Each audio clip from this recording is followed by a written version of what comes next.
History Civics, First War of Independence, 1857. Dear students, we are going to start revision from today. The chapter is the First War of Independence, 1857.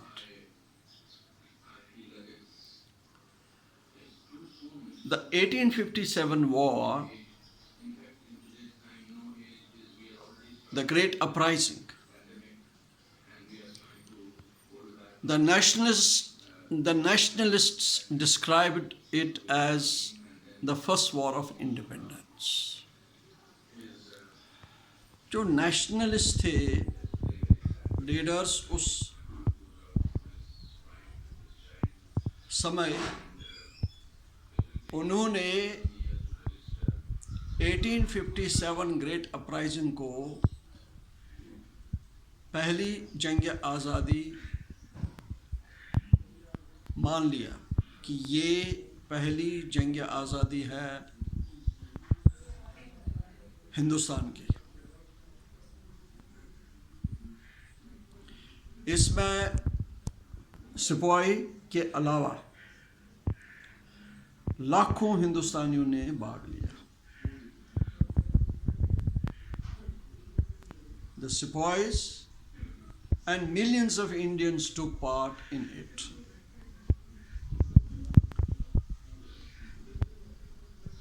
Hindus and Muslims, Hindu और मुसलमान अपनी differences को भूल गए और एकजुट होके British masters के खिलाफ उन्होंने लड़ाई लड़ी।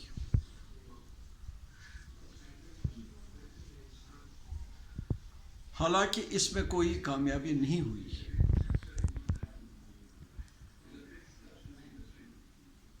लेकिन ये जो स्ट्रगल थी, फाइट जो थी, इससे एक प्रेरणा मिली, इंस्पिरेशन मिली लोगों को अंग्रेज़ों के खिलाफ लड़ने के लिए। अंग्रेज़ राज्य के खिलाफ, अंग्रेज़ गवर्नमेंट के खिलाफ एक प्रेरणा मिली कि उनको अपना संघर्ष, स्ट्रगल कंटिन्यू करना चाहिए अंग्रेज़ों के खिलाफ।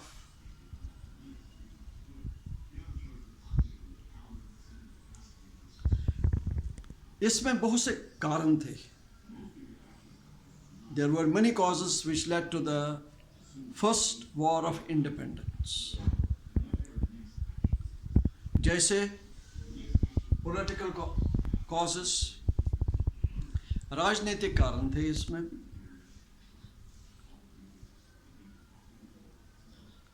लॉर्ड डलहौजी की हड़पने की नीति, policy of conquest and annexation of Lord Dalhousie,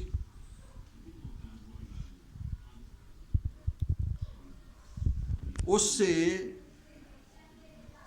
राजे महाराजे नवाब सब में आक्रोश फैल गया। Lord Dalhousie made doctrine of lapse, उन्होंने एक कानून बनाया। उसमें यह कहा गया जो भी राजा महाराजा नवाब होगा, अगर उसका अपना बच्चा नहीं है वो गोद में नहीं ले सकता है और किसी बच्चे को। Under the doctrine of lapse, no Indian ruler was allowed to adopt a child if he does not have his own child. इससे भी घंटी बज गई, खतरे की घंटी। जो राजे महाराजे थे उस समय, नवाब जो थे, और इससे भी आक्रोश फैल गया। Dissatisfaction and anger spread among the Indian native princes. उस समय बहुत से ऐसे रूलर्स थे जिनके अपने बच्चे नहीं थे। जैसे सतारा, झांसी, नागपुर, ये ऐसे राजवाड़े थे जिनमें इनके राजे महाराजों को अपना बच्चा नहीं था।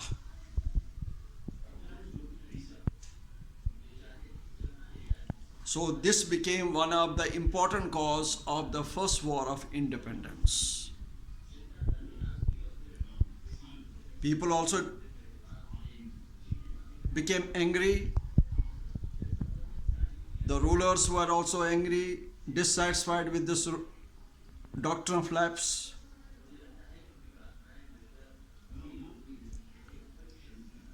दूसरा political cause, second political cause was disrespect shown to Bahadur Shah. Bahadur Shah was the last Mughal emperor. Lord Dalhousie ने अनाउंस किया, ये घोषणा की कि after the death of Bahadur Shah, his successors will not live or reside in the Red Fort. बहादुर शाह जफर के मरने के बाद उसके जो आने वाली पीढ़ी है, सक्सीडिंग जनरेशन, उनको रेड फोर्ट में रहने का कोई इजाज़त नहीं दिया गया। उनको कहा गया कि तुम्हें इस जगह से निकलना होगा, हटना होगा और कहीं कुतुब मीनार के आसपास कहीं जगह ढूंढनी पड़ेगी जहां आप अपनी रहने की जगह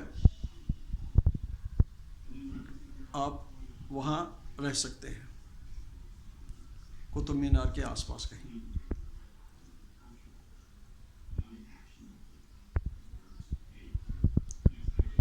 लॉर्ड कैनिंग ने और एक कानून बनाया कि after the death of Bahadur Shah Zafar, no successor of Bahadur Shah Zafar will hold the title of a king, कि उसके बाद, बहादुर शाह जफर के बाद कोई अपने आप को किंग का खिताब नहीं दे सकता है। Now this type of attitude hurt the feelings of the people of India and created dissatisfaction among the people of India.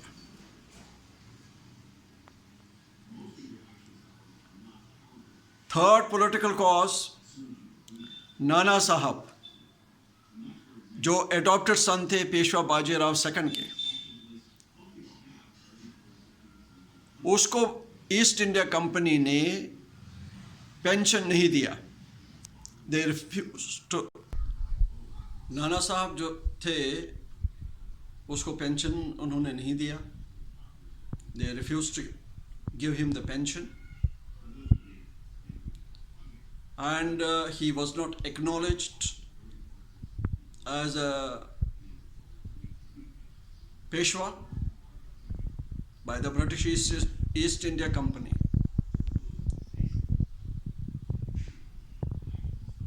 He also was hurt by the feeling, by the attitude of the British, और जो उसकी प्रजा थी वो भी east India company के खिलाफ हो गई उनकी व्यवहार से।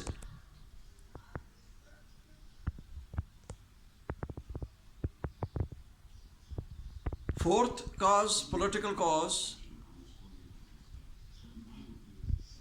Annexation of Awadh. अवध को किस तरीके से हड़प लिया इन्होंने। नवाब Wajid Ali Shah, who was the Nawab of Awadh, was told that you are not able to manage the kingdom of Awadh, you mismanaged, you don't know how to rule, how to administer, और ये बहाना लेके उन्होंने उसको हटा दिया।